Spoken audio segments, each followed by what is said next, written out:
Ooh, did you see it? That looked fancy.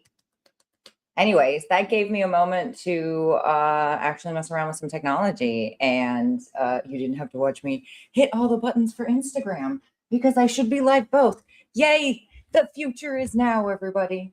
Welcome. Merry Yule, Merry Christmas, Merry Holidays, Happy Hanukkah, whatever it is. Happy Joy is the message I'm trying to send there. It's been a year.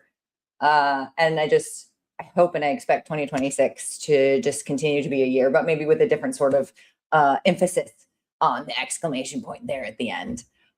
So if you're just jumping in, hey, hi, welcome. If you've never been here, thank you for joining. If you're one of the people that keep showing up, thank you for being you. If you've never been on here, hi, how are you? I'm Tori.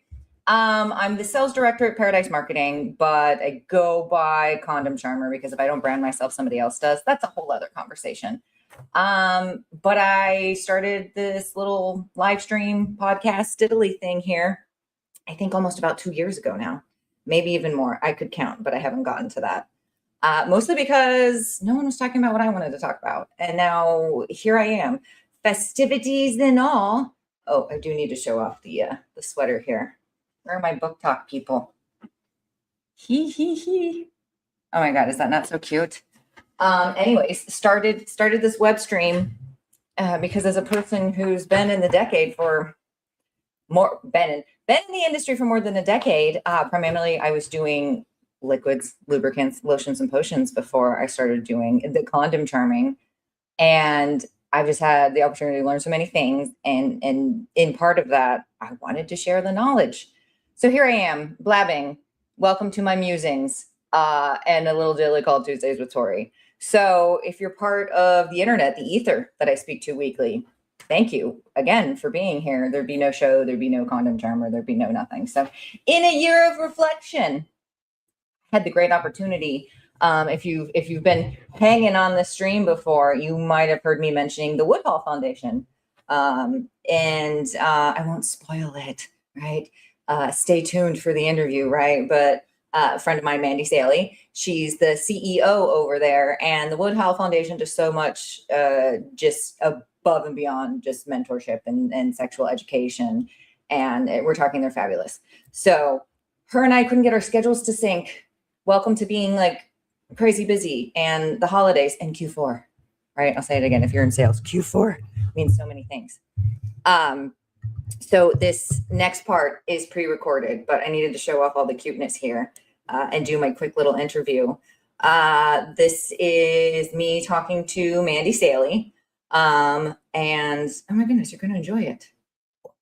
But also, hello, if you missed any of the, what do we press releases, but they're more like an e-blast.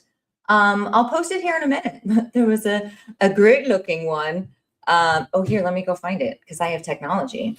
There is a fun little announcement that Paradise is going to be hosting a happy hour at the upcoming XBIZ show. I can't wait. It's so exciting. Also, stay tuned. If you're somebody that's going to figure it out or you found the Easter eggs, stay tuned. Hold on. Bringing up my cuteness, whatever cuteness of today. I can screen share on this thing.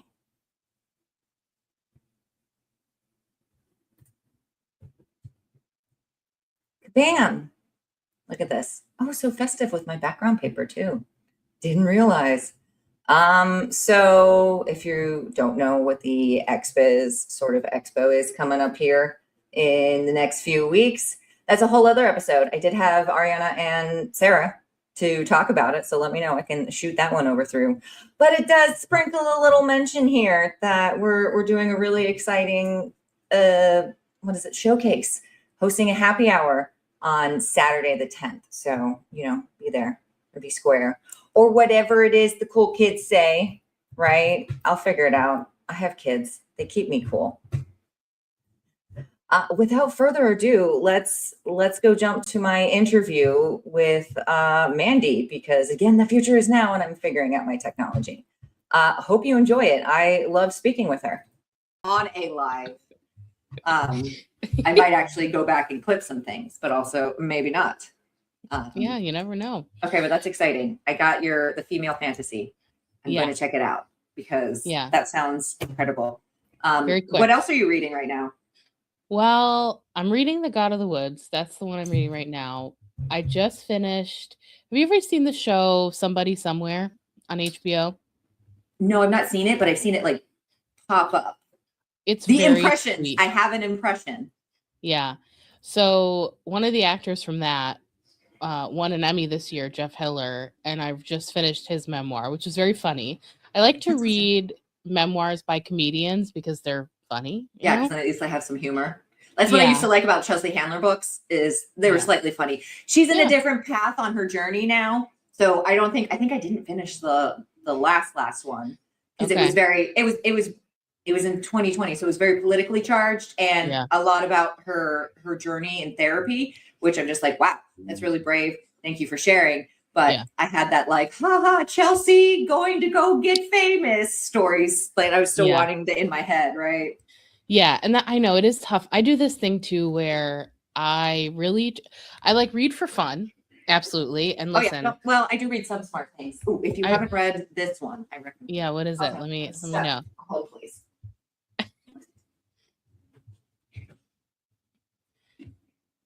What do you got? Power. Oh, wrong side. It's the 48 Laws of Power. Have you seen it? Okay. Dude, this book's banned in other countries, and I get it. It's like, here's the first rule, right? Never outshine the master.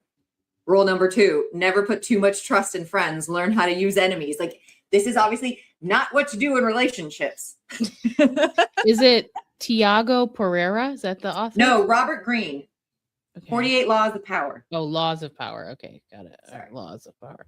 I put Rules of Power. I probably said rules, but they're laws. My bad. I got it. Here it is. Okay, cool. It takes a little bit to get through because it's not that exciting, but like, I just did like a chapter a day. Yeah. I found it to be a trip, like a major trip, like, because just the stories they bring up and, they're talking more historical events on how people behave in, military and other things like that. But I'm like, dude, it's just the behavior of people and like what people expect especially in like a work setting. Yeah. Yeah. That's interesting. Are you on Goodreads or Storygraph? I'm on Goodreads, but I'm hearing I need to switch.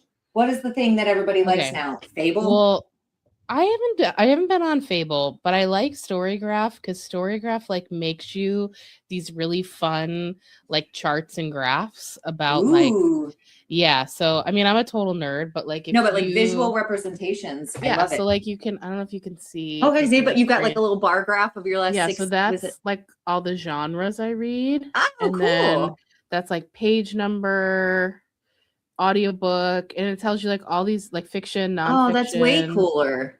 Yeah, it's cool. Then I got my wrap on Goodreads, but also I'm like, dang it, did I add that book? And did I add that book? I'm just like behind on it, but it was. I like when they give me the Spotify Wrapped, the Goodreads Wrap. Like this, but I don't get charts like that. Yeah, this is cool. It's called. I'll put the name. It's called Story Graph. I really like it. Because I like to see I also like it makes you this chart at the end of the year that shows you like what months you read more and less. And I don't know, it's just interesting for me to see. I'm like, oh, what, No, I do like that. I do like that. I am one of those nerds that still tries to, and it's mostly just for my mental health, right? Where it's like, especially now, it's my hibernation time, right? Because seasonal depression's a thing, but also it's a new year is coming. So I'm like, okay, I actually do try. What was it? I read this other book. Oh, so turned into these nerds long time ago called The Dream Manager, right? And it's the idea, not necessarily that how to be a dream manager, but that someone at the company was in charge of managing people's dreams, which sounds really strange, but in the fact that I was like, okay, well, what is it that you'd like to do? Oh, I want to take a month off of work and just read all my books, right? And so this person would be like, okay, let's start coming up with a financial plan for you to do that. And so they were like the dream manager. And one of the things that they say that they tell everybody to do is you just get like whatever journal and anything you want to do, you write it down and then go back and be like, did I do it? Or do I still want to do that? Yeah. So for me, being able to change goals, like I would get so kind of like honed in on like, this was what I said I was going to do, even if it doesn't service me anymore. So it really gave me that aha moment of like, I can, go change my mind if I want to. Yeah. Yeah, totally. Yeah, I know. I feel the same way. Sometimes I get hard on myself when I don't accomplish something the way I wanted it to or whatever. But yeah, that the whole people are like, learn how to manage your stress. But then it's like the stress is slowly killing you. And then you stress out about how to manage it, right? When that like cortisol is in your system, I'm like, how do you make it go away? Like no bears coming to chase me, body. Thank you for trying to protect me. But this is the corporate condom show. What is it that you want me to do? Yeah, I know. It's like I was at a doctor's appointment and we were like talking about stress and my doctor's like, have you gone on a walk in nature lately? And I was like, this is nature. Well, where's nature? Yeah, I was like, I live in New York City, but I try, but like, and then you're like, oh, maybe I do need to go, like, I don't know, sit in the grass somewhere and just like dissociate or something. My coworker Jen calls it, you got to go air out. I'm like, that's so true. I have to leave the desk for a minute and just like breathe fresh air. Yeah. It's harder now because it's like so cold. Yeah, I was gonna say it's hard today for me to get out of nature. It's like raining. Oh, gross. And like 45 degrees. Yeah. So it's not like cold enough for it to be like cool snow, but it's just kind of like. Yeah, it's just shitty. It's like you don't want to be out in it. Yeah. Although I'm still kind of, because I had no weather in Arizona, really, like it's just hot. It's still kind of nice to be like, I get to wear my whole wardrobe occasionally because there is weather. This is crazy. I love it. Yeah. So we were saying offline, now this is me recording, that it was like, when was the last time we got together? Even though I'm loving catching up. I was like, it was September 2024. Yeah. So that's where I'm like, okay, this is a good, like, we need to catch up because, people just, connection, I think is important. And I work at home. It is important. And sometimes even my stupid little show keeps me accountable and still social, because as much as it's great to work at home, I also just moved. So I don't have a lot of like local familiarity. Well, not just in March, but still that's like, but then it's like, I work here and I clean here and I live here. You know what I mean? It gets very like, I don't want to be in these walls anymore. So having a reason, like, thank you for being my dopamine today. It's like, hey, but I am excited about taking this call. And even though it is still about like business and stuff, it's just a little bit like, it's still exciting. You got to have something that is still fun in your job. 100%, particularly when you work in human rights and advocacy in the United States in the year 2025. I'm reaching deep for the fun, And it really is that fake it till you make it. It's right, but it's not right. There's you need to train your brain that I'm still figuring out how to hack, right? So it's like, you really do have to be like optimistically positive for no reason so that your mood will follow. Like you don't just wake up happy. Yeah. And that's annoying. Yes. There's an activist. I think it's Miriam Kaba who said this. I could be misattributing this, but she says, hope is a discipline. And I really ascribe to that. It's like there are days where it is hard to be hopeful. It's hard to feel like, can this work like have an impact? Are things going to change? particularly at the speed of the news cycle these days. I mean, it just feels like we're getting hit with something all the time. And this hope is a discipline I really like, because it's like, it forces you to like practice it, right? As opposed to just, hope just exists. No, it's like, no, you actually have to do something to continue to have hope be like a presence in the work in your life. And so I've been chanting that to myself quite a bit this year. I added that to my, but look at what it's on my Post-it. This is the Post-it that I'm cheating on, like trying to manifest my brain. I'm so lucky, everything works out for me. Right? That's from like whatever, the lucky girl, you manifest it, because it's gonna work out. It has to. You can't just like the time cycle will continue. It's just letting yourself believe it's going to work out. It might not look how you wanted it to. 9 times out of 10, it doesn't look how I imagine it. So, you know, maybe just remember that it's going to work out. And hope is definitely going to work out. And hope is a discipline. And pleasure is a human right. That's another one I like to repeat to myself a lot. No, I love that. Let's get into it for a minute, right? So hi, Mandy is here and she's fantastic. And you're with the Woodhull Foundation, which I'll let you talk about all the amazing things they do, but not limited to advocacy for sexual freedom.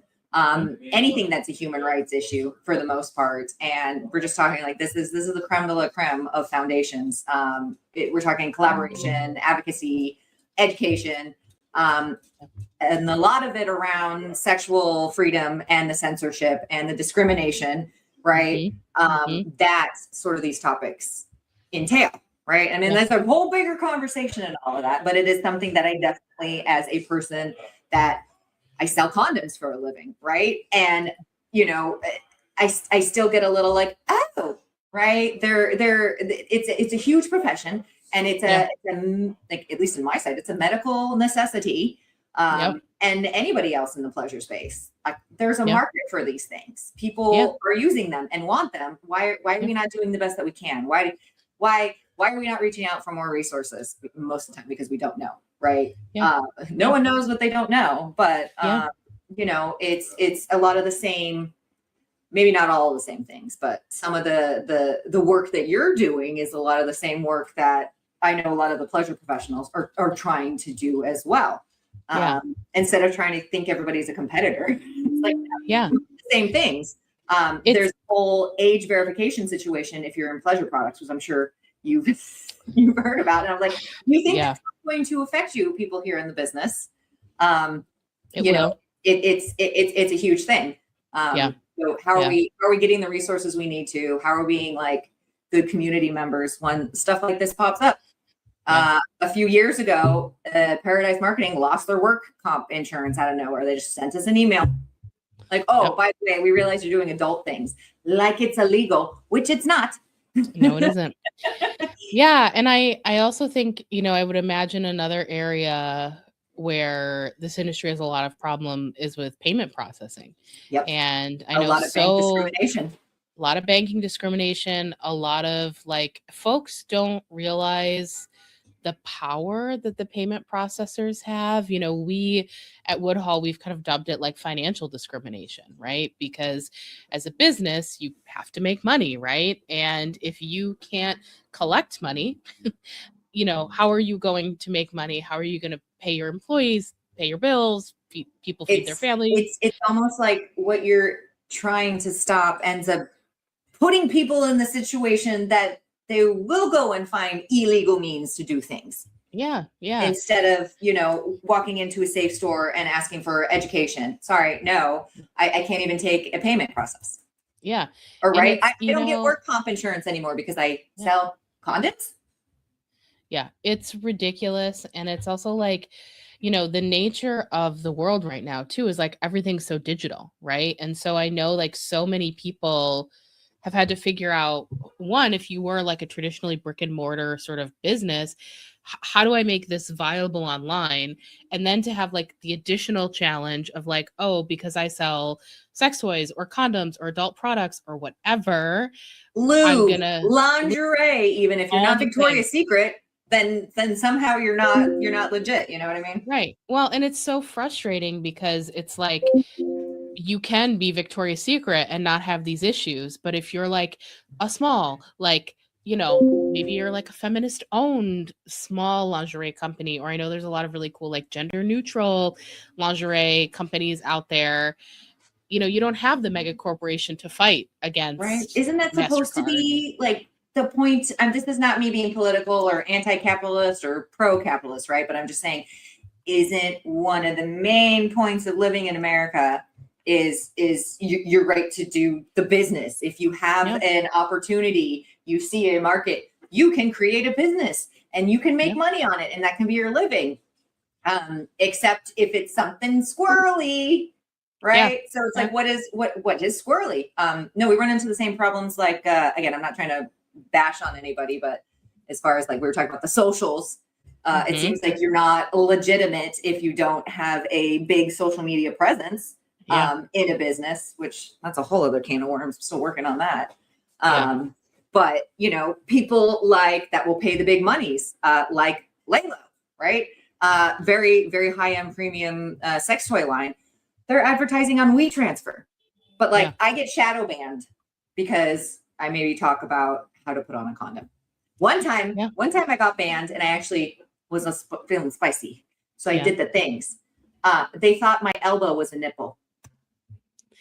It is so, it's so wild to me, and it's so frustrating. And it's also really frustrating to me when I see like Kim Kardashian, not to hate on Kardashians, you can feel however you want about them, but when she goes on there and she's posting all these teeny tiny bikini pics or like whatever, and has these millions and millions of followers, no problem. Did you see her panties with the pubic hair? Bush? Yes. Yep. No problem there. I mean, hey, you got a market and you could sell it. Great.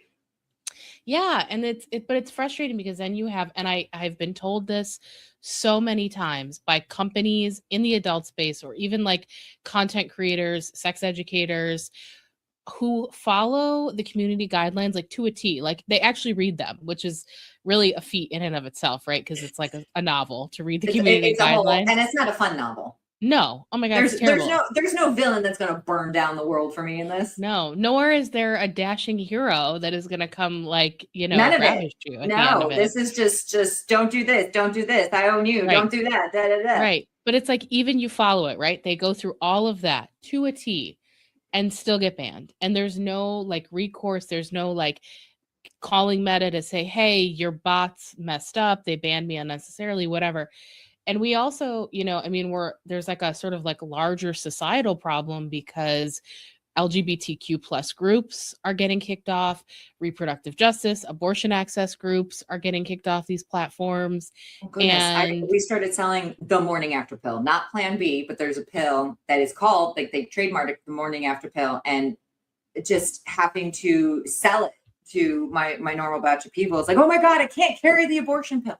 It's not. There's a different one. It uses a completely different hormone situation, right? Mm-hmm. Again, people don't know what they don't know, but just to, you know, it's funny. You have to deal with people's bias. So even people who have been in the like own stores or even Jack Shacks are like, oh God, I can't have that. And I was like, no, you can, and you should. With the condoms is a different thing, right? Yeah. So that's, again, how important education is, not just in sexual education or human rights or age verification, but this is me turning into a mom. I'm constantly telling my 8-year-old and my 12-year-old, it's like, cool, you don't want to know, you don't want to learn long division, you don't think that's important. Great, but guess what? People take advantage of people who don't know these things. Yeah. Period. For sure. Period. Yeah. Well, and I think that, you know, the other problem we run into is people don't learn about these things until they've been affected by them. And by that point, it's like almost too late, right? Like age verification has been around. First law passed in 2022 in Louisiana. So not ancient history, but it's been around a minute, right? But now people are finally starting to see it like impact their daily life. And I'm seeing now people like in an uproar, you know? Yeah, not just yes, I'm 18. A lot of the age verification stuff that's going into into circulation here is going to involve a lot more than that, just to sell a condom. Yeah, like hand over your license. Yeah. And I just get so like, call me a tin hat person. That's fine. But I need to know more than you already know. Right. But I get so paranoid. I'm like, I do not want to give my information to the internet. like not that kind of information. We've all had an experience at this point where we've like gotten the email from some service or some bank or whatever. Hey, our system's been hacked. FYI, you know, you made a purchase here, whatever. I'm like, I do not feel safe putting my information out there. And the problem with age verification is there's no way with the technology exists right now to really keep our data safe, nor do we have any legal protections for our digital information in the US. So I just get really nervous about these laws. And I think like two things are going to happen. One, you're going to have people who are like, no big deal. I'll just put in my information, whose information is going to get hacked, stolen, identity theft, all the things. And then I think you're going to have another segment of people who are like, well, I'm not doing that. And then they're just going to lose access to large portions of information and the internet, which is how we get the majority of our information these days, you know? Yep. So it's a problem on many levels. And it's hard to be a human on that level. Yeah. Yeah. Like people are predisposed to just troll you and spend it's like it's somehow rewarded to spend your energy in a negative hating way than like, hey, why don't you spend your energy on something else then, right? For you instead of cutting down another person. And I know, right? Like as someone who also has to handle their depression, I get it. There's like a heavy blanket on you all the time and it just gets a little easier to carry. So I understand, but also why do you want to try and make other people feel that way? I've never understood it. Yeah. I sort of follow the rule of like, if I wouldn't say this thing to this person's face, I'm not going to put it in the comment section. I think that's just being a good human again. Yeah. Like, but my I think parents like all taught me, like, I don't know, tolerance. People don't do that, you know? What is it? I think it's Marcus Aurelius. It was like, everything that comes out of your mouth should be true, but not everything true needs to come out of your mouth. I've never heard it said that way, but I like that. Yeah, I like that. Yeah, right. Like, I'm sure I'm paraphrasing, but like, no, that makes sense. Like, you can still have your own thoughts, but you know, you don't need to throw them out to everybody for the sole purpose of you want power over that person. That's what it is. Yeah, for sure. And I so appreciate like being here and being able to talk about these things with you because I think so much for coming. Yeah, anytime. I mean, also I feel like you and I could chit chat about lots of things for like hours. Hard to stay on task. I think we're going to be book talkers now here soon. We'll talk about that later. That's our next career. But I think there's this hesitation from folks like in the adult industry, pleasure industry, whatever, to like not want to talk about politics, right? And the thing that I've sort of been like yelling about for a long time is like, one, I get it. I also don't really want to talk about politics. And at this point, there's so much misinformation. There's so much happening, and it's really, at least for me, it's really hard for me to find both sides, right? Yeah. Like where is the research to support both sides? Yeah, it's really tough, and I also feel, and you can tell me if you feel this way or if I'm like totally off base, but I feel like sometimes folks who are working in the adult industry, working in pleasure products, whatever segment of the industry you're working in, it feels like they're a little adrift. Like there's like this idea of like nobody's out there sticking up for us, you know? And Woodhull and a couple other organizations, Free Speech Coalition, are out here. Yeah. But we're struggling, folks, because the tidal wave of like legislation and not even like legislation, just like bad attitudes, bad press, myths, misinformation, like you said, it's just like keeps increasing. And so we're feeling a little underwater in this area. And so I feel like if folks are seeing these headlines, they're seeing this legislation, they're like concerned about their industry. One, I want to know about it. Like, I want to know what you're seeing in your backyard because we can't be everywhere, right? And two, we could really use your support, you know? And so if folks are, I think people are in the US, like right now, there's this feeling of like, people are not really happy, right? The economy is rough. You know, regardless of like which political party you fall in, we're not holiday season now too. So that extra stress of I need to come up with extra money to travel to see family or Yeah. get gifts, or just I'm making a big dinner. Like it adds up. And it's tough. And I think people are feeling stressed about it. And so like, if folks are looking for a place to like either lend their talents, there's a ton of talent and innovativeness and ingenuity in this industry, or they're like, hey, I actually would like to give some of my dollars or give back, like we're here.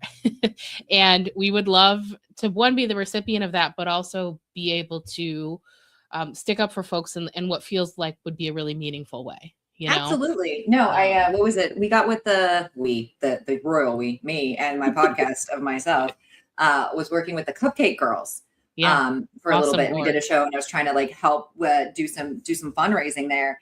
And just the amount of information and the people that they've been able to help. Yeah. I'm like, I got to branch you into the pleasure products a little bit more, because that's what it is. That people are so stuck in their business. Like, I got to make my calls. I got to push this new product, that they forget that there are other people out there, as you mentioned, advocating for you and trying to build all these skills. Because at some point, if the people who aren't in the industry right now don't realize we have an industry and that we have all these sources, they're just going to continue to, I guess, for lack of a better word, shun us, keep us in the shame bucket. It's like, no, this is all part of it becoming.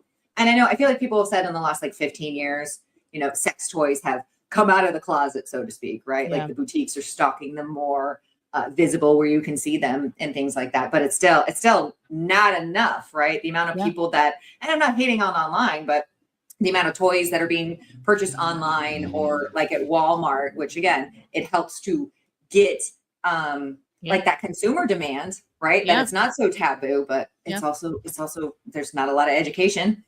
So people are maybe not having the experience that they're looking for, because we haven't gotten to that next step of like, no, walk into the store. It's not a dingy store, right? There's a lot of beautiful boutiques and a lot of people with a lot of information and knowledge and beautiful lights and clean stores. And people don't realize, they think, oh, if I walk into whatever store, if I'm walking into Pleasure Chest, everybody's going to think I'm a crazy. I got to park in the back or whatever.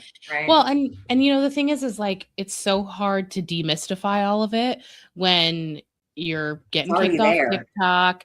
You can't do the Google ads, like all of that stuff. And I think, not everybody's so fortunate to live in a place that has like an awesome boutique that they can walk into, right? Like, I grew up in Rochester, New York, and it was only like 2 years ago that this shop called Medusa opened. And it's beautiful. It's bright. The folks who work there are like really educated, like doing really cool stuff. But it was 2 years ago that this opened. And of course, after they opened, there was like a zoning fight with the city, and they were trying to shut them down.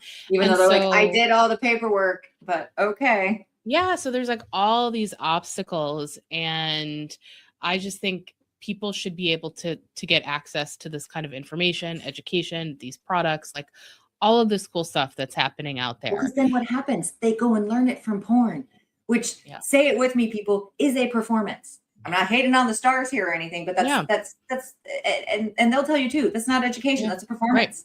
Right. Yeah, my favorite quote, I think Jessica Drake said this. I could be misquoting. Love her. Oh my gosh. Love her so much.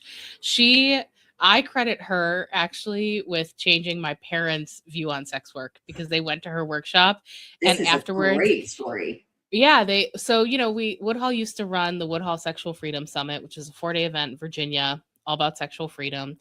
And Jessica came a number of times, and she does this great workshop about sex work and porn and how it's an industry and it should be decriminalized and supported and all this stuff. And she's given workshops like this. Forget me if I'm wrong. She's not the only one anymore, but she was the first one to turn kind of her artistic style in the porn industry into education. Yeah, and advocacy. And she does like so much great work. And so she does this wonderful workshop, right? Right. You want to hate her because she's beautiful and successful, but also she's still so down to earth. Like, I still see her at the shows, right? Yeah. She comes and hangs out with the pleasure products and wants to know what's happening. She goes everywhere. She's wanting to know about her community, and I love that. Yeah, she's super invested. And my parents to this day still talk about that workshop, and they're just like, yeah, like why is everybody so upset about it? Like, people should be able to do what they want to do, And so it amazes me, right? Because it's like, if you can put people in a space that's not judgmental, that's like shame-free, that's just like, hey, we're going to talk about this issue, I'm going to educate you, people really like have some really like aha moments, right? And some epiphanies and whatever. And it happens every single day in these adult boutiques. I used to work in one in Philadelphia, and people would come in all the time, and we would just have great conversations while I was, selling them a dildo or nipple clamps or whatever. And they would walk out feeling great because, hey, they have something new, sexy, fun to play with, but also like they were able to talk about these things. Is that your dog barking? Yes, yes. They agree with me. They're like, yes. Say it louder. Say it. Well, I did. When this airs, everyone will know I did title this episode "The Work Got Louder, So Did We," right? Because as you mentioned, the resources haven't quite been as accessible, even in companies like with what you do at Woodhull and everything. Yeah. So it's just we're working with what we got, but it's still okay. It's still okay to work with what you got. Yeah, I mean, you have to, right? Like, there's no choice. We have to show up and do the work every day. And I say to people all the time, if I didn't think things could change, I wouldn't do this work. Yes. You know what I mean? Like I would not show up and waste my time if I thought that this wasn't worth the effort. And I'll do a clap, clap, clap here. Oh, I love it. Not just for like, not whatever. Just for what you mentioned and what you do, but like reminding any of the retail staff that might be watching this later, you have one of those interactions every day. I know anytime I go to a show, it lights up and it all makes sense. So you might not feel it. Your manager might not say it because there's other things, they're trying to manage the cash and keep the stuff going. But that is important. You've changed someone's, not just like mine, but like the trajectory of their relationship. Yeah. And it's also advocacy. And that's the thing I think people don't get enough credit for is like, advocacy is, you've got the sign, you're at the protest, or, like me, I'm at the Capitol, I'm talking to policymakers, whatever. But advocacy, no, it's not just being the loud picket fence person. It's those conversations. You got to back it up though, too, right? You need to be talking to your community. You need to know what the problems are. Nobody wants this stuff shoved in their face, right? We still, I mean, I guess I'll use the example and you can extrapolate. When they told us all to go get a shot, how did that go? Versus, I feel like, again, I'm not making the decisions. I'm not in politics. I think if you just given everybody the information and they could have chose their own choices, it might have gone differently. As someone who did get vaccinated, though, right? It was very like people felt like they were a child again. And I'm telling you what to do, and nobody likes that feeling, especially when it comes to the romantic relationships. Right? People want to have autonomy. We want to you're an expert on yourself. Right? You know how your body works. You know how your brain works. You should be the ultimate arbiter, decision maker for what happens to or does not happen to your body. Right? Like that's kind of how I think about sexual freedom too. Right? And that's like, perfect. You don't want things happening to you. Don't you want to live in your life? Right. You want to make your own choices. And I'm going to choose my choice. Yeah. Like you just, and I want everybody to have the freedom to make good choices, bad choices, neutral choices, whatever, right? Like that's what we're working for at Woodhull. And, it's gotten tougher. I was going to say how is, I feel like last time. So like, yay, happy meeting again after a year. We talked a lot about, some definitions and what, advocacy really means. What do you think's changed this year? What are you hearing from people? I mean, I'm sure it's a lot, but what's significantly different from last year? What's changed since last year? There's one giant elephant in the room, but we have a new presidential administration, and regardless of how you feel, of who you voted for, there's one simple fact that I think we've seen over and over again this year, and it's this like rollback on rights. it's this like this expansion of the government in such a way to impact people's everyday lives, right? Whether you're a person or not a queer person or a woman or a trans person or whatever, we've seen so much legislation that seeks to have so much power over everybody's decisions. We've also seen, and it's interesting, I just learned about this week. There's a great report that just came out from an organization called, it's not from me. I can't take credit for it. No, but it's fine. I still, right? You share articles with people. This is good stuff, right? And I will send you a link to this. It's called, I think the report is called Chokehold. It was put out by Free Press, which is a nonpartisan free press advocacy organization. And it's a report of all of the different instances of censorship in the past year, just since January 20th, 2025. And the thing that is most striking that I learned, this is a really fascinating statistic. They analyzed all these like news clippings, all these different things that came out. And they said in the last year, every 1.7 days, there was a different instance of censorship in the United States. Wow. And I'm like, so essentially every day and a half, there was a different kind of censorship happening. But I think the other thing that I've noticed, I mean, that's shocking in and of itself. That is shocking. Like, it's like, it, but then to see the written report it, like, in a number is like, what?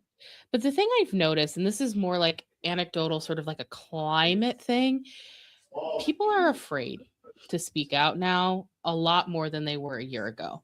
I think you've seen a lot more people who have had consequences like losing their job or, had somebody be really mean to them online. My mom works for the government. She was like freaking out in October. Like, I don't know, even though I have a contract, I have no idea if I'm going to keep working. Yeah. I mean, you have seen, I interviewed somebody from the Foundation for Individual Rights and Expression, FIRE, First Amendment organization.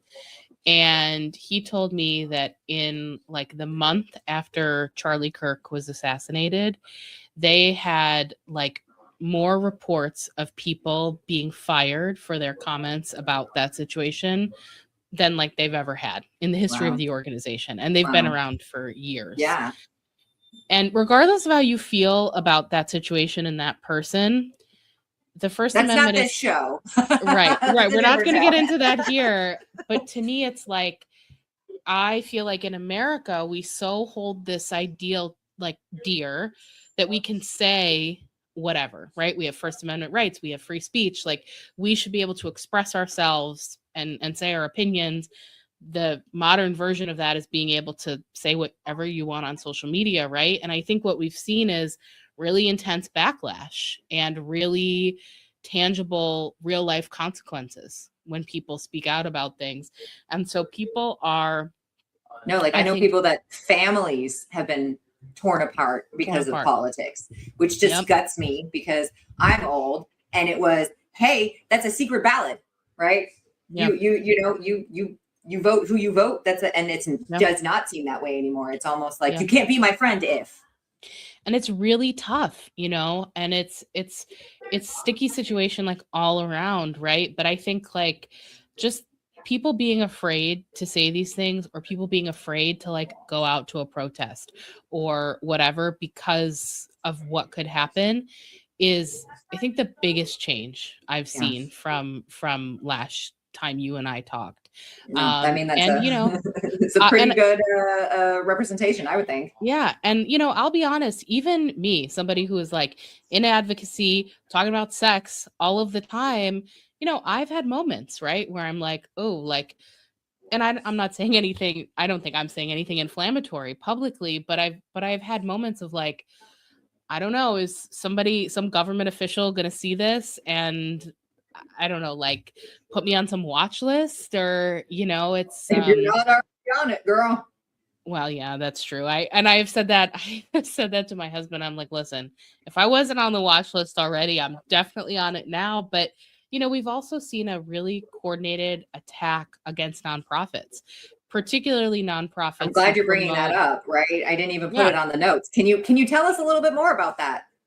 Yeah, I mean, so there's been a couple executive orders that have come out, but there's been a really coordinated effort to attack what this presidential administration is calling like anti-American or like extremist ideas. And a lot of these ideas are related to people who support diversity, equity, and inclusion, which this administration does not, or people who support trans rights. You know, there's this big push from this administration to attack what they think is like gender ideology. And so groups like Woodhull who support trans and queer folks would definitely fall into that category. And the way that these attacks are looking is, one, you've seen a huge slash in federal funding. We've seen this impact particularly organizations that do research. So a lot of universities have just like completely lost their funding, and literally like overnight.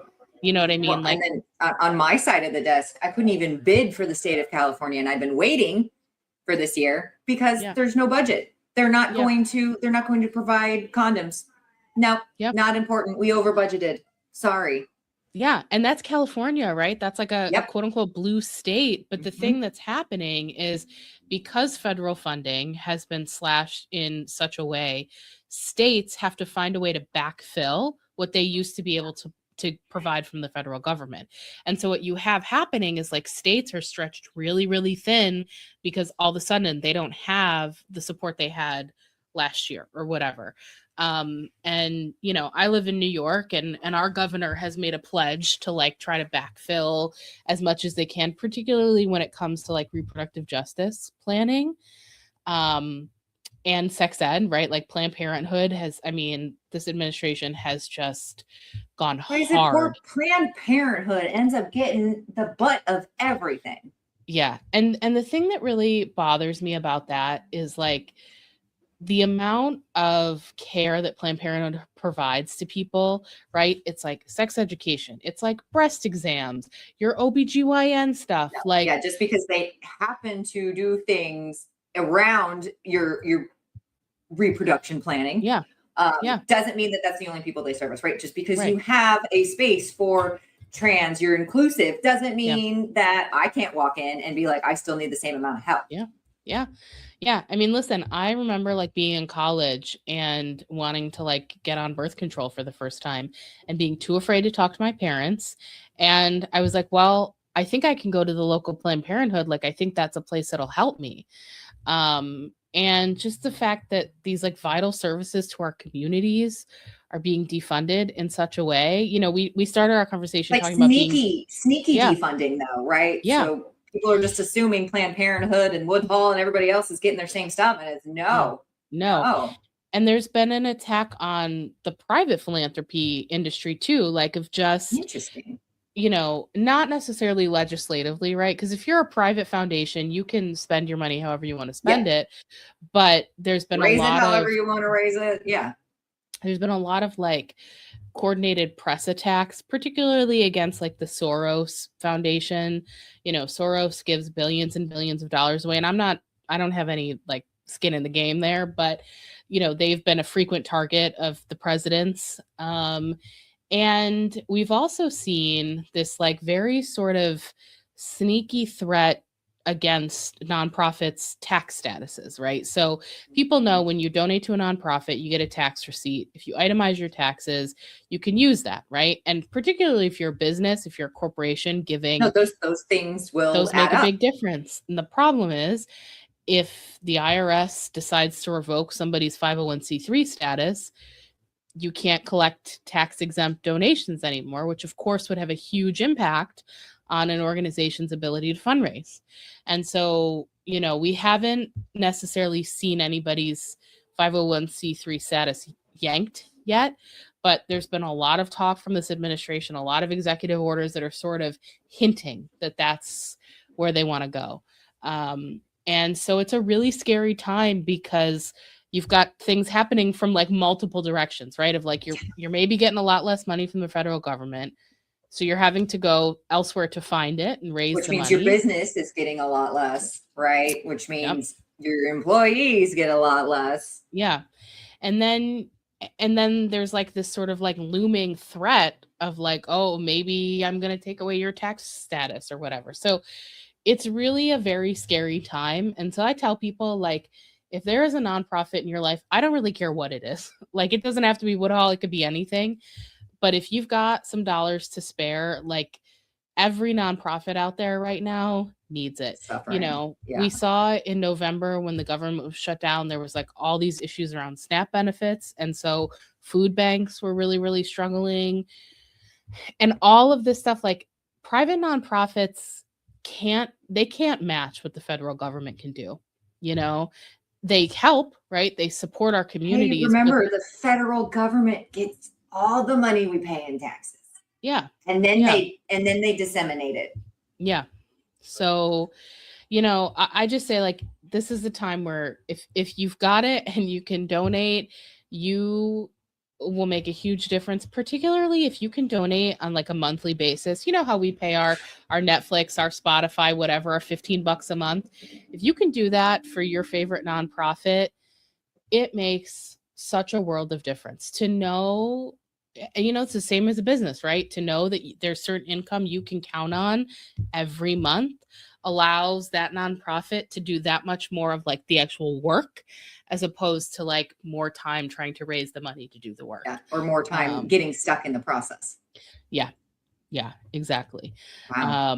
So only just a little bit of things going on this year. Just a little bit. It's been a slow news year. Been real chill. Nothing's going on. Nothing's going on. No, yeah. No. You can afford everything. It's all chill. La de da. Yeah, it's tough out there. I will say the one place we've seen some wins, because we got to give people some positivity. Let's end on some good positive things here. Let's end on some good things. A lot of these things a lot of these decisions this administration has made around censorship have been stopped by the courts.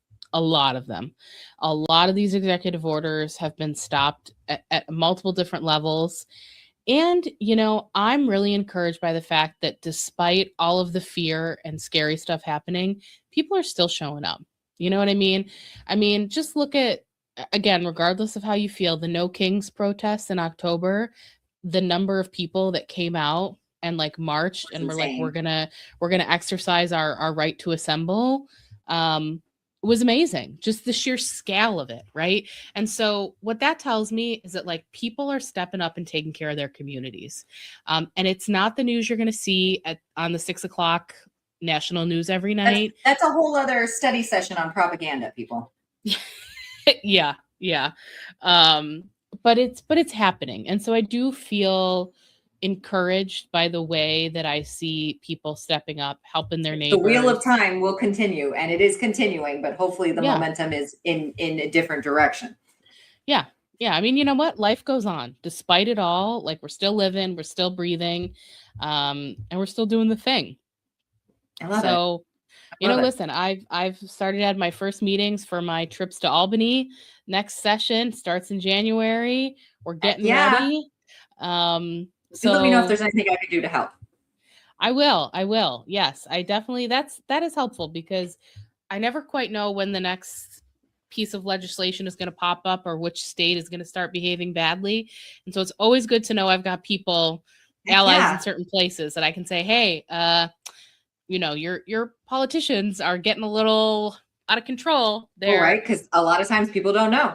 They're even living there, or they're doing their work. They're doing whatever they need to do. And then, we all have to sleep and still eat.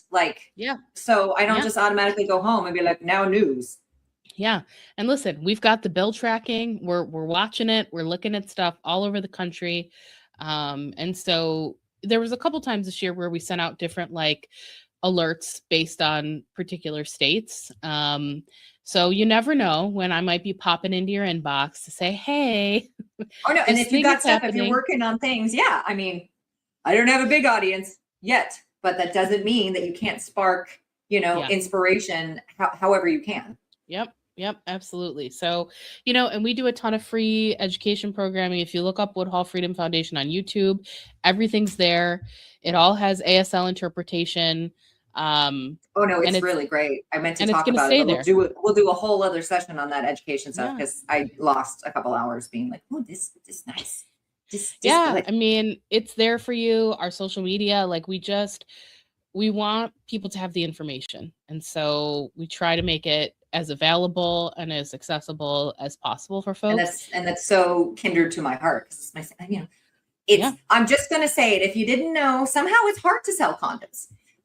You know, you would think it's an easy sell, but the way that the bias is in everybody's brain now has been a little bit challenging. So like, I understand that, like, you know, even in my own industry, I was like, hey, do you, like, I got extra samples. Do you want some? I was like, oh, I don't, or I never, or it's like, I don't even know how to use one. I'm like, and you're in the industry, and I'm not judging anybody. I'm just kind of like, this is what we're working with. So I would love it if some of those, you know, misconceptions were gone, but they're not.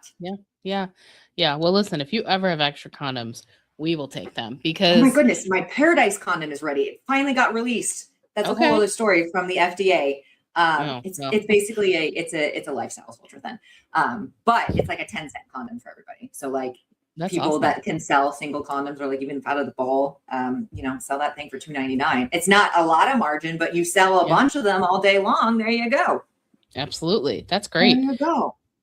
I'm so glad to hear that. We do my rapid fires. Yeah. And then remind you, I'll send you a picture of our cuteness. And then, this is good. If I've got short dated stuff, which I need to do a report, I'll be like, just send to New York. I'll take it. So this is just the fun part. Someday I'm going to make fun reels of all these people where I just ask them random questions. Like, don't think too much, but I haven't done it yet. This is like the end of Amy Poehler's podcast, when she's like, okay, are you ready for the rest? This is perfect. Then I'm like, yay, let's do it. I'm going to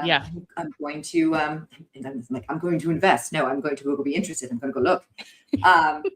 What is one sentence that you wish everybody understood about sexual freedom? What's the motto? Like, if I needed to tattoo it on me, what is the motto? It's your right to do whatever you want or don't want to do with your own body. I feel like it's the same stuff I have to tell my kids. Keep your hands to yourself, but also other people don't need to be putting hands on you. Yep. Mm-hmm.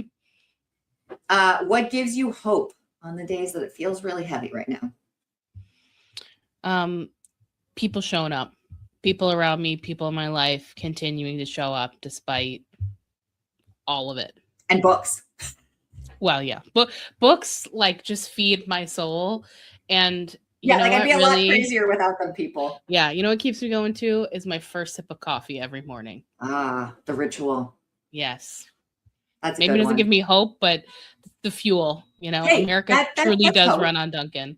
Time to make more donuts. What is the most underrated way someone can support your mission without like a whole big budget? Like and share my posts on Instagram. There you go. See, we got to trick the algorithms. They need it. 100%. If you could myth bust one headline, like that misconception right now, what would it be? Oh my God. One. I mean, maybe a couple, but at least one.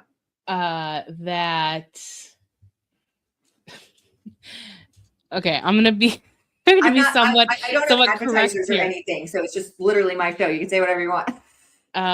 Okay, so one myth I'd really love to bust is that this government believes in and fights for free speech in the First Amendment. It's a lie. It's always kind of been. Yeah. It's free, but it's not. And I'm gonna send the report to you, and people can read. See this report. They can read the facts. You know what?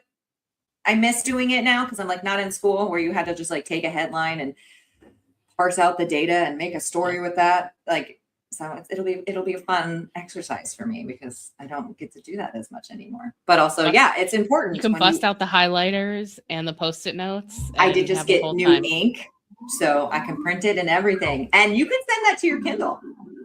Yeah. Oh, I didn't even think about that. Right. You can send PDF to your Kindle when you don't want to like have to print it or like you're on the go. Yeah, that's a great idea. I'm going to do that. See? This is why we have the conversations, because like, honestly, the best things I ever learned I learned them in a weird conversation. Yeah. Right. There's some sort of hack someone has. I think that was it. I was Was gonna that it say, for my rapid fire? let's Okay. where you're at.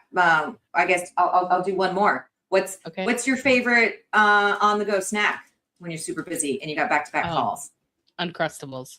Ooh, 100%. That's a new one. That's a new one. Oh my gosh. Oh, I always have a box of Uncrustables in my freezer. No one has said Uncrustables on my show right now. Dude. Trailblazer. Yes, look at you in so many ways. So somehow we talked for 54 minutes already. I don't even know how that happened. That's all and that was just the recording. We talked for like 20 minutes before that even started. I better let you go. But seriously, watch out, guys. Next year, this could be education and book talking. Who knows? As we close, this is your shameless plug time. And just, if you wanted to leave another piece of wisdom, so many good isms I'm stealing from you today. But if you wanted to leave another one with the audience, what would you like them to know? I want them to know we're here. We exist. We're here to fight for you. Woodhull Freedom Foundation. We're at Woodhull Freedom on all social channels. And I also want to hear from you. So if there's a sexual freedom issue you're concerned about, please reach out to us. Mandy at woodhullfoundation.org is my email. I'll put it in a pretty banner when I clip this. That's awesome. Yeah. So please reach out to us. Our website's a wealth of information. And I want to be here to support folks however we can. I love that. So if you're struggling, if you have any questions, you're not quite sure. Okay, what is the best way to what's the nomenclature here? I know a lot of it has changed for some people. What's the best way to navigate some of this age verification stuff that I'm starting to see, or whatever? Right? Here's a nice juicy vein for you. Yeah. We will call her Mandy and she can help. This is what she does all day. Yep, it is. And we have a website, or we have a form on our website where you can request a speaker. If there's something specific you want, I can show up to a Zoom room, I can show up in person, whatever is helpful to people. We want to be supportive. I love it. Well, thank you so much for coming and being supportive. I feel like my favorite bra today. So supportive. I love it. That might be my favorite thing I've ever been called, My favorite bra. So supportive. Yeah. It's going to be in my chafing. No chafing. It's going to be in my Instagram bio. It's going to be like, Mandy Salley, your favorite bra, the most supportive. So supportive. I should get that put on a bra and sell it. I think you should. Should we get merch for our book talking soon, right? Oh my goodness. I mean, I think we need to. I think we need to.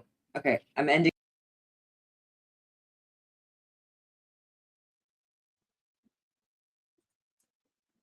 Well, thanks so much for coming, guys. Happy all the holidays, and we'll see you next Tuesday. Hope you loved it. Isn't she the best?